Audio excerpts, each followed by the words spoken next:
Fred Vasseur has just dropped a revelation so shocking it's left the entire Formula One world stunned, and it all comes down to one bizarre, tense radio message between Lewis Hamilton and his race engineer. What seemed like a routine exchange has now been exposed as something much deeper, a symptom of a communication breakdown, a structural flaw, and maybe a sign that Ferrari is already failing their newest superstar. At first glance, it was just another heated moment in the chaos of a Grand Prix. Hamilton asking for information, his engineer giving vague replies, voices slightly raised, tensions high. We've seen that before in F1, but this time it felt different. Something was off. The timing, the tone, the silence. It wasn't just a frustrated driver. It was a 7-time world champion completely disconnected from his team when it mattered most. And now, Vasseur's explanation has made one thing brutally clear. This wasn't just a misstep. It was a sign of a system that might not be built to support a driver like Lewis Hamilton. Before we go any further, we want to hear from you. What do you make of this entire situation? Was this just a simple mistake in a high-pressure race or something much bigger? Is Ferrari already showing signs that it can't adapt to Hamilton's style?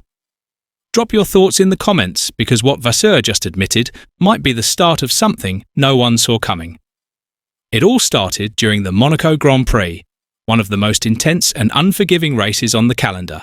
In the final stages, Hamilton was locked in the kind of battle that requires total focus, sharp strategy, and above all, crystal clear communication from the team. But what he got instead was silence, confusion, and half answers that left him flying blind. Over the radio, Hamilton asked what should have been a simple question, something any driver needs to know while racing at the limit. "Am I a minute behind or not?" he said, his voice sharp with frustration.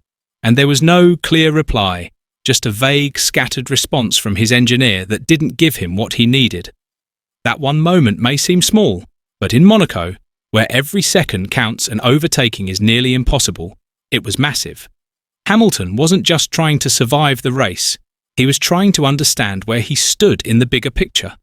Was he gaining? Was there a gap? Should he push harder or conserve tyres? These are the questions that guide every decision a driver makes. But instead of clear instructions, he got hesitation. And that hesitation cost him. Without solid information from the pit wall, he had no strategy to follow, no sense of timing, no vision of who he was really fighting on track. And here's the key. It wasn't just about what was said, it was about when it was said and how it was said. The lack of urgency, the lack of direction, the lack of trust in that moment all pointed to something deeper. Hamilton wasn't just frustrated because of a poor call. He was frustrated because, in one of the most critical races of the year, his team left him in the dark. And, when you're racing through the tight, twisty streets of Monaco, being left in the dark can destroy your entire weekend. And just when fans thought they had seen it all, the real twist came after the race. Fred Vasseur, Ferrari's team principal, stepped in to explain what had happened. At first, people expected the usual response. A mix-up, a one-off mistake, something that could be smoothed over. But instead, Vasseur said something that left everyone stunned. According to him, Hamilton's engineer, Riccardo Adami, wasn't ignoring Lewis out of confusion or hesitation. He was simply following Ferrari's internal protocol. His exact words? Riccardo Adami was following internal Ferrari protocol.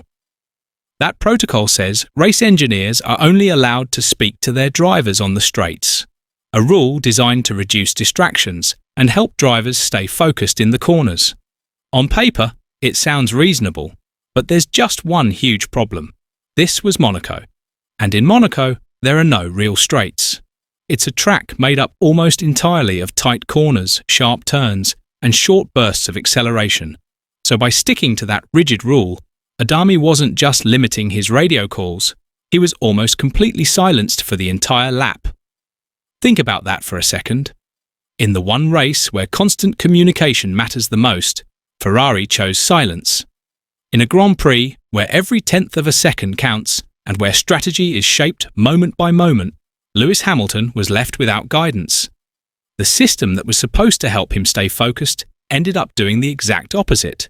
It left him disconnected, frustrated, and lost in the middle of a race he could have attacked with far more purpose. So the question is, why? Why would a team built on experience and legacy stick to a rule that clearly doesn't work in a place like Monaco? Why wasn't there flexibility? Why didn't someone step in and say, "We need to talk to our driver now"? Instead, they followed the rule book, and the cost wasn't just a race position, it was trust, confidence, momentum. Ferrari silenced their own driver in the most demanding race of the year, and now they're facing the consequences. This moment wasn't just about a radio call or even about Monaco. It exposed something much deeper about Ferrari, a team so focused on structure and sticking to rules and protocol that it's struggling to adapt when it matters most. And that's a dangerous problem, especially when your driver is Lewis Hamilton. Because if there's one thing Hamilton thrives on, it's clarity. He doesn't just drive the car, he works with his team, lap by lap, adjusting strategy in real time, reading the race as it unfolds. That connection between driver and pitwall has always been a core part of his success. But when that connection breaks down, when he starts getting silence instead of direction, the entire system begins to fall apart, and that's exactly what we saw in Monaco. A breakdown not just in communication, but in trust. Because if Hamilton can't rely on his team to give him the information he needs at the exact moment he needs it, how can he make the split-second decisions that win races? How can he manage his tyres, defend against undercuts, or push for the right gap without a team that moves with him, not behind him? That's not just frustrating, it's damaging. And it's not something a driver of his caliber should be dealing with. Meanwhile, on the other side of the garage, Charles Leclerc seems to be thriving. He knows the Ferrari system inside and out. He's comfortable in it, used to the rhythm, and clearly favoured at times when things get tight. He just claimed another podium, he's delivering results, and he looks more confident than ever. That contrast is impossible to ignore. One driver is rising, while the other, a 7-time world champion, is being held back by a system that still hasn't learned how to support him properly.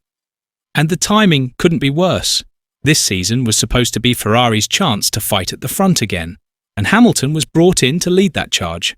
But now, instead of unlocking his potential, Ferrari's rigid culture may be closing the door on it. And if that continues, the consequences won't just be missed podiums, there'll be missed opportunities, broken relationships, and a title challenge that slips away before it ever really begins. But here's the part that really stings: the what if. What if that radio call had come through? What if Hamilton had been told exactly where he stood in the race, who he was fighting, and when to push? What if the pit wall had simply answered his question instead of falling silent behind a wall of rules? Monaco is a track where strategy is everything, where timing a pit stop just right or pushing for a single lap can change the entire outcome of a race. And Lewis had the pace, he had the car underneath him, he just didn't have the information. Now imagine the other version of this story, the version where Hamilton starts 4th instead of 7th because his team didn't mess up in qualifying.